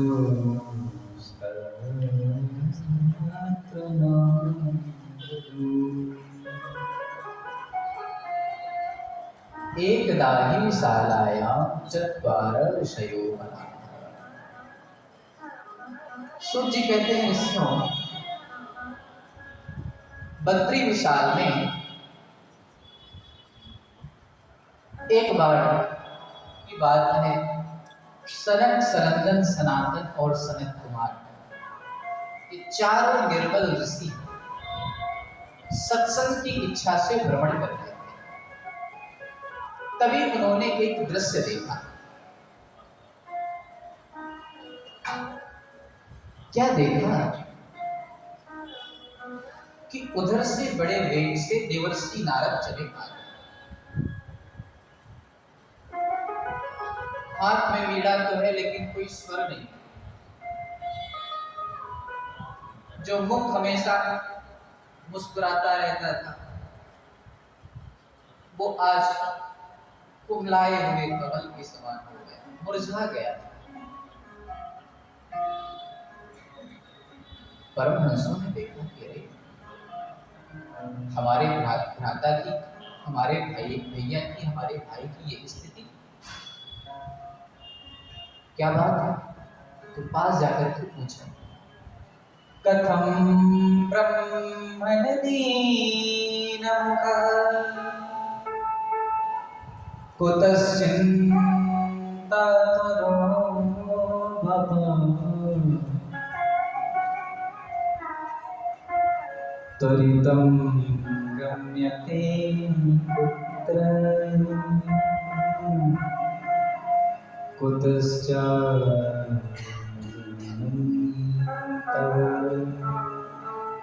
कथम ब्रह्मण दीनमुखः।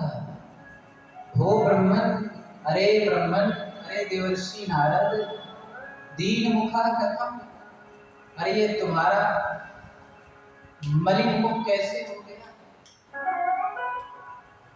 अरे दुखी क्यों हो? तुम्हारा मुख इतना मलिन क्यों है, मुरझाया हुआ क्यों है? त्वरितं गम्यते कुत्र कुतश्चागमनम्। अरे कहाँ से भागे भागे आ रहे हो, कहाँ इतनी शीघ्रता से जा रहे हो, क्या कारण है? भैया आपकी स्थिति तो ऐसी लग रही है,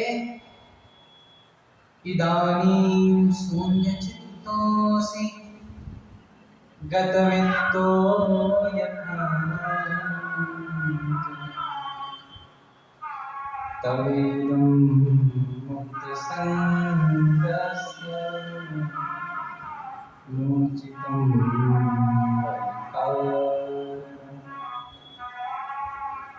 इदानीं शून्यचित्तोऽसि गतवित्तो यथा। अरे आपका तो चित्त परम शांत है,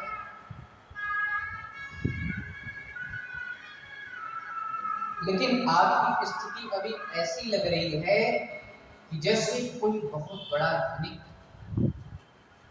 उसका सारा धनिक हो गया। गतवित्तो यथा जन,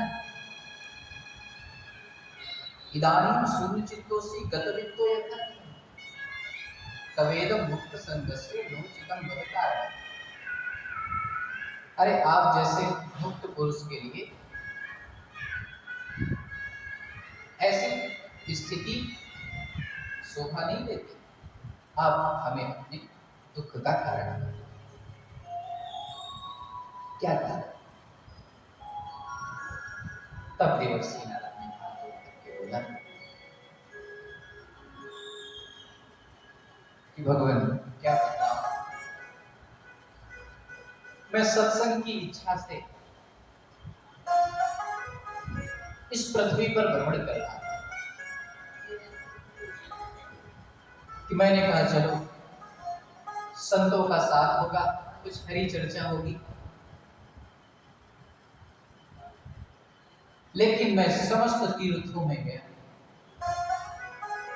कहीं पर मुझे चित्त को विश्राम देने वाली शांति नहीं, कहीं पर चित्त को शांति देने वाली, कहीं पर हृदय को रस देने वाला वह राम रस नहीं था। कहाँ कहाँ है? अहं पृथ्वीं यातो ज्ञात्वा सर्वोत्तमामिति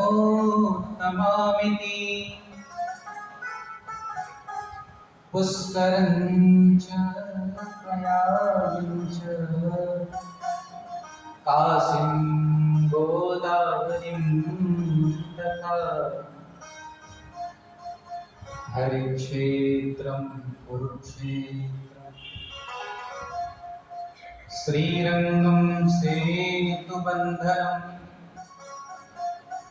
एवमादिषु तीर्थेषु भ्रममाण।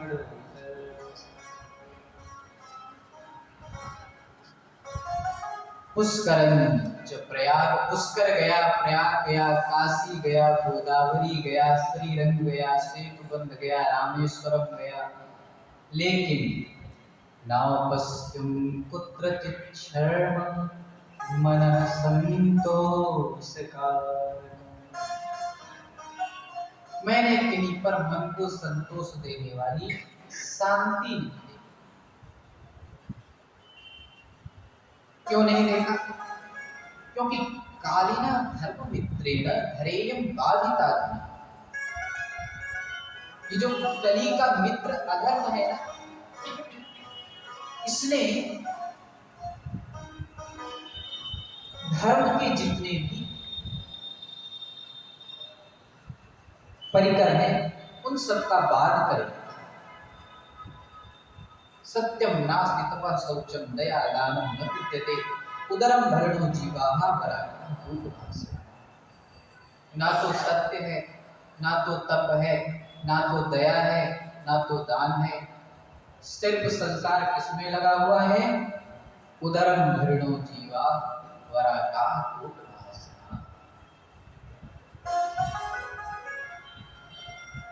नारद जी कहते हैं, मैंने पृथ्वी लोक के मनुष्य को जब देखा, 24 घंटे उसकी चिंता यही है, उदरम भरणो जीवा, कैसे अपने उदर का भरण पोषण करें। बस इसी चिंता में हो, उसके लिए फिर उसे कुछ भी करना पड़े।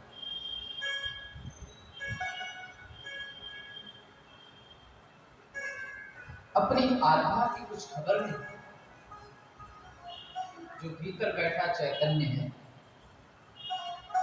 कहां से आया, कहां जाओगे, खबर करो अपने तन की। कोई सतगुरु मिले तो भेद बतावे, टूट जावे अंतर। कि जो हमारे अज्ञान की ग्रंथि है, वो यही है कि हमें कुछ खबर ही नहीं है कि हम कहीं से आए हैं और हमें अभी कहीं जाना है। नहीं पता कि कहां से आए हैं, ये भी नहीं पता कि कहां जाना है। लेकिन कोई सद्गुरु मिले तो भेद बतावे और खुल जावे अंतर। जिसे शास्त्र की भाषा में कहें तो भिद्यते हृदय ग्रंथि, छिद्यन्ते सर्व संशय, क्षीयन्ते चास्य कर्म। जो हमारे कर्म बंधन है, पाप पुण्य के जो कर्म बंधन है, जो हम शरीर और मन और इंद्रियों से जो बंधे हुए हैं, कर्तृत्वाभिमान से जो बंधे हुए हैं, इन सब से जब हम मुक्त हो जाते हैं, तब हम मुक्ति के आकाश में अपने पंखों को फैला करके और आनंद के सागर की सुदूर यात्रा पर निकल जाते हैं। लेकिन कोई सद्गुरु, तो देवर्षि नारद कहते हैं कि ना पश्चिम कुत्रचित्, मैंने कहीं पर शांति नहीं देखी, कहीं पर सत्संग नहीं देखा, कहीं पर हरि चर्चा नहीं देखी।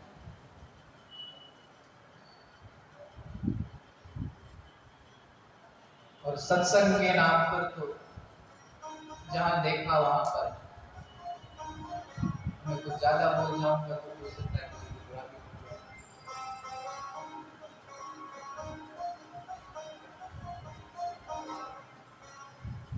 कुछ विचार नहीं है, कुछ तत्व नहीं है, कुछ आत्म अनुसंधान नहीं।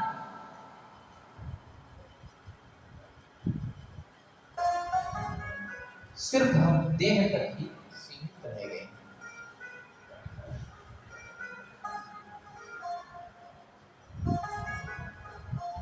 इससे परे का हम कुछ सोच ही नहीं पा रहे।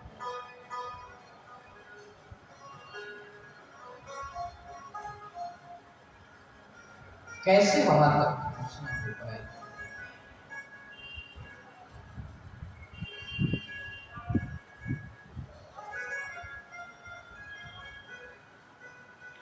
देवर्षि नारद ने कहा, उत्पन्न जब हमने ये सब देखा, एवं पश्चिम करे दोषान पर्यटन नवनीवहम, जब इस प्रकार से कलिकाल के दोषों को देखता हुआ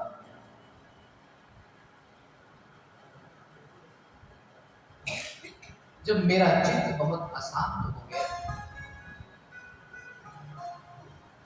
तब मुझे अपने प्रभु, अपने इष्ट, अपने आराध्य का ध्यान आया। और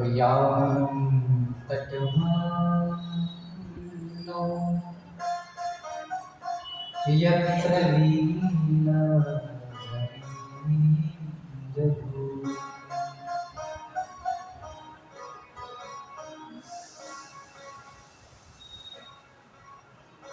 चलो अब मन से कह दो कि अब वहीं चलें जहां पर हमारे नंदन श्याम सुंदर हैं।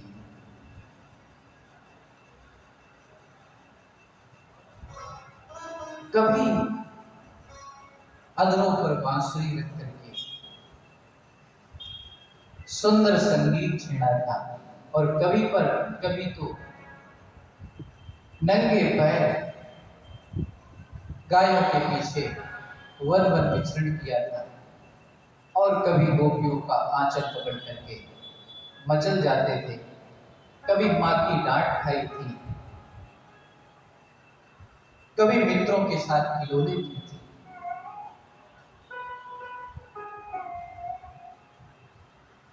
वो जो निराकार परमात्मा है, जिसका कोई आकार नहीं, जिसका कोई नाम नहीं, जिसका कोई रूप नहीं, वो नाम रूप वाला हो करके जिस भूमि पर आया था, चलो चलो वृंदावन,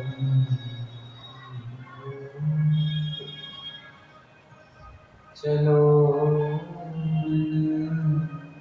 वृंदावन, यौवनं तटवानंदो यत्र लीला हरि।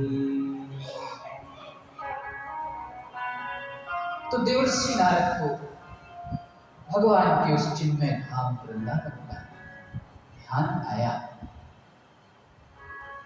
और अब उस चित्त में प्रसन्नता आ गई, और भगवान के नाम का स्मरण करते हुए वृंदावन पहुंचे।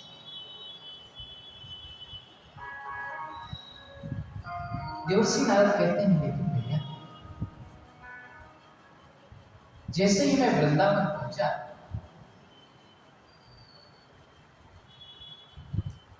तो यमुना पुलिन पर मैं वृंदावन का सौंदर्य देखता हुआ जा रहा था। यमुना का वह अविरल शीतल प्रवाह, कोयल मोर पपीहा तादुर की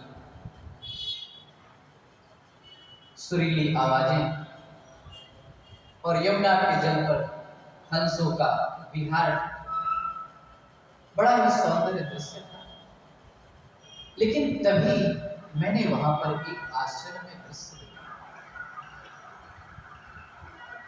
तत्राश्चर्यं मया दृष्टं श्रूयतां तन्मुनि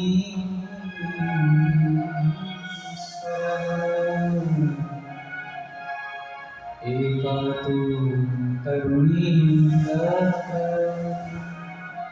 निषन्ना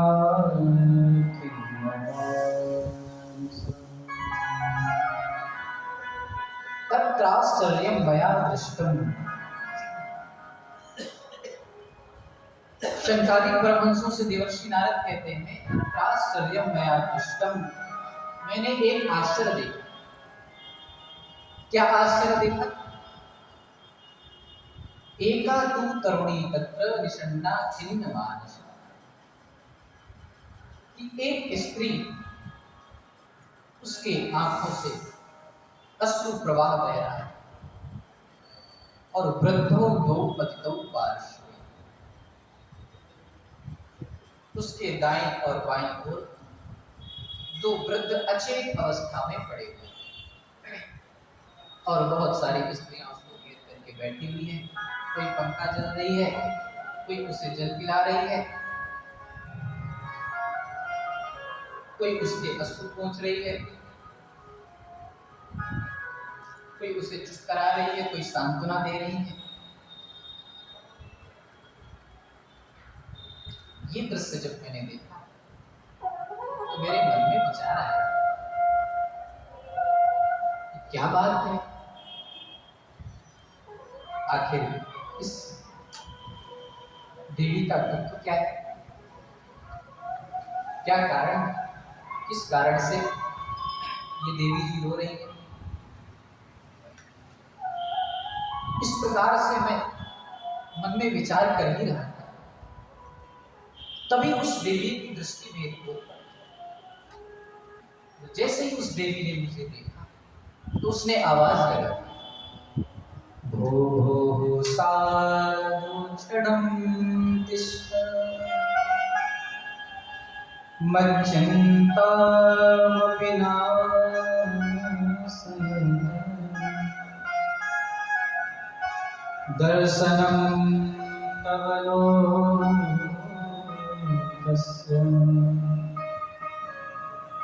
सर्वथा परम्। हो साधु क्षणं तिष्ठ, अरे भगवान क्षण भर ठहर जाइए। अरे दर्शनम तवलोकस्य सर्वथा घन, अरे आपके दर्शन ही प्राणी मात्र के अगुणों को, पापों को नष्ट करने वाले। भैया जब उस देवी ने इस प्रकार से मुझे संबोधित किया तो मैं उस देवी के पास में गया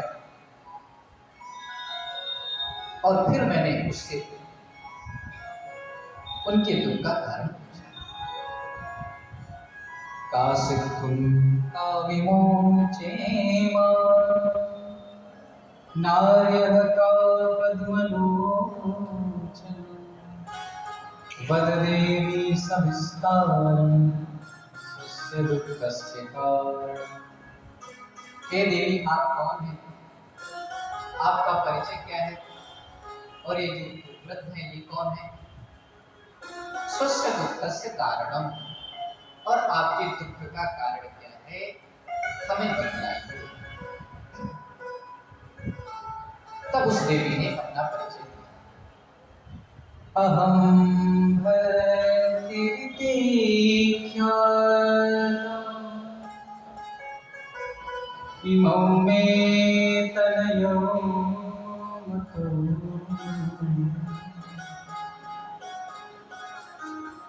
ज्ञान वैराग्य नाम कालयोगी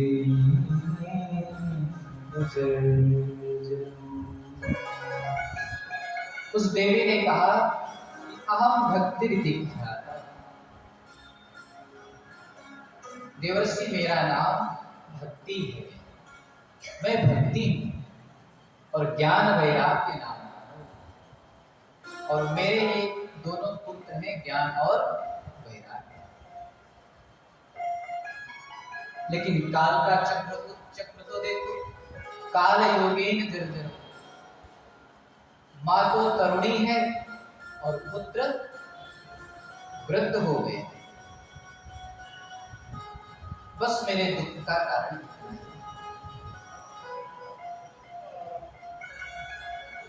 माँ तो तरुणी है और पुत्र वृद्ध, भगवान मेरे दुख का कारण।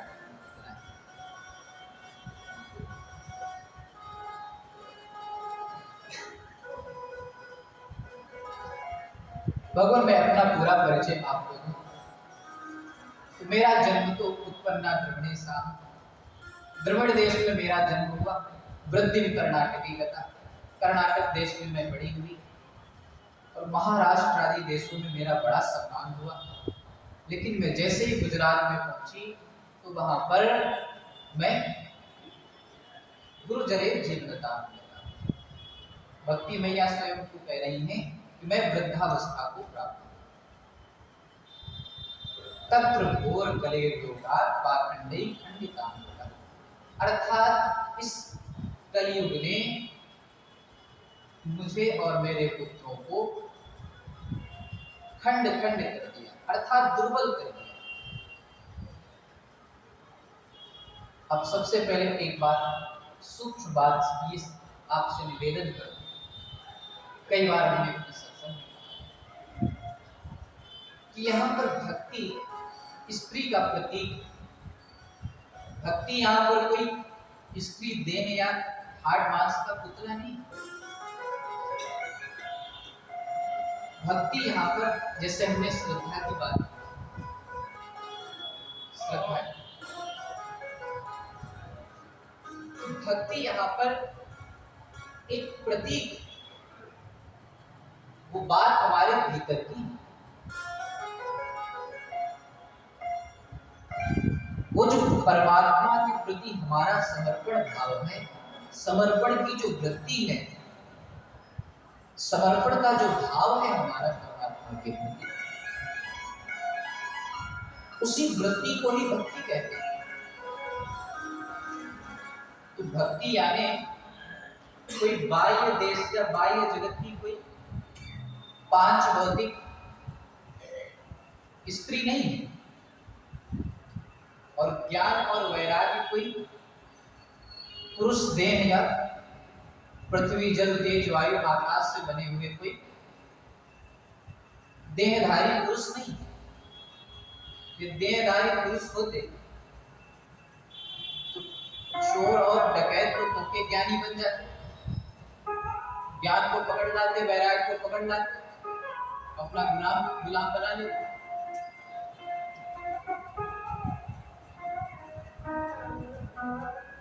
यदि अज्ञान बाहर होता तो ज्ञान भी बाहर होता। अज्ञान हमारे भीतर है तो ज्ञान भी हमारे भीतर होना चाहिए। बात समझ में नहीं? तो भक्ति, ज्ञान और वैराग्य ये हमारे भीतर ही प्रकट होते हैं। भागवत के 11वें स्कंद में एक श्लोक आता है, भक्ति परेशानुभवो विरक्ति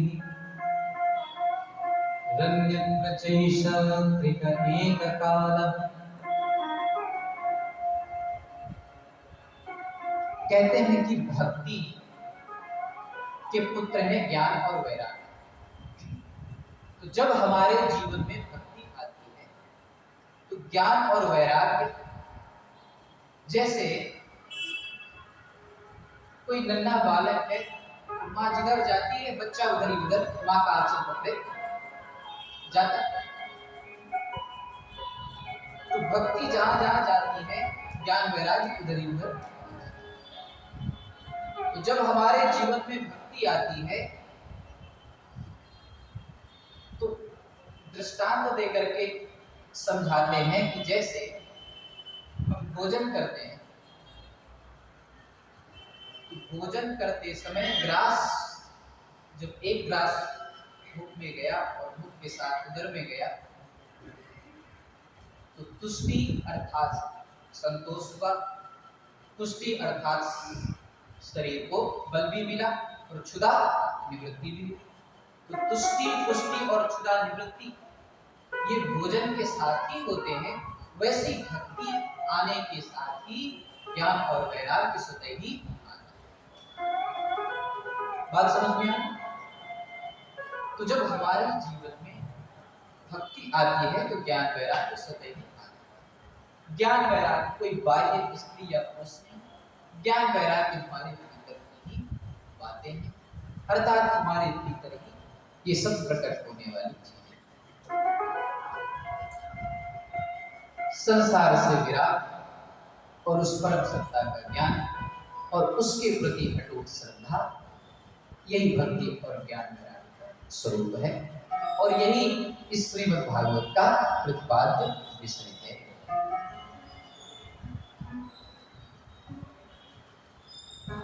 तो देवर्षि नारद से इस प्रकार की मैया ने कहा कि भगवान यही मेरे दुख का मूल कारण है कि मैं तो तरुणी हूँ और मेरे पुत्र वृद्ध हो गए। देवर्षि नारद मुस्कुराते हुए बोले, मां, धन्यं वृंदावनम तेन भक्तिर्नृत्यते।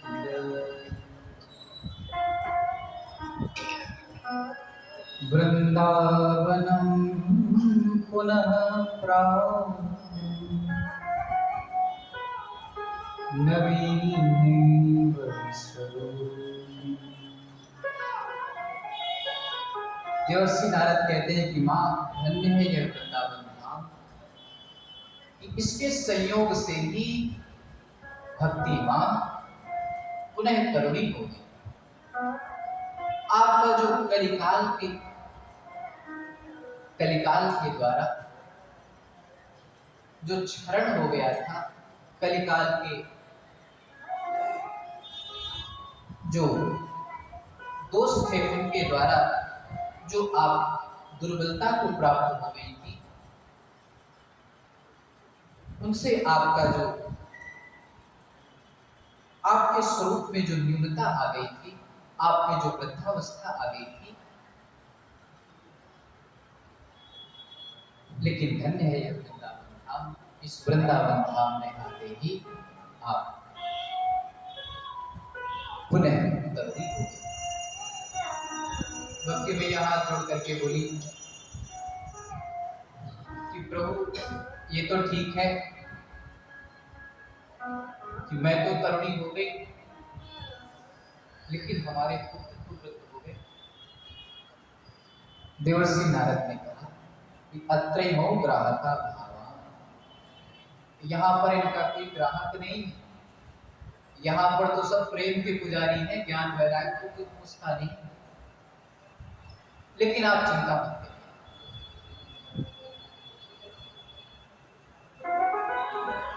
इनको भी हम पुनः इनकी अवस्था में अवस्थित कर देंगे। इस प्रकार से मैया को सांत्वना देते हैं। और आदेश हो गया, समय की सीमा यही पर।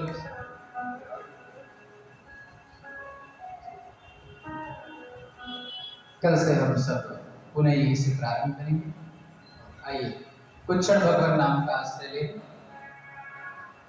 नारायण नारायण श्रीमन्नारायण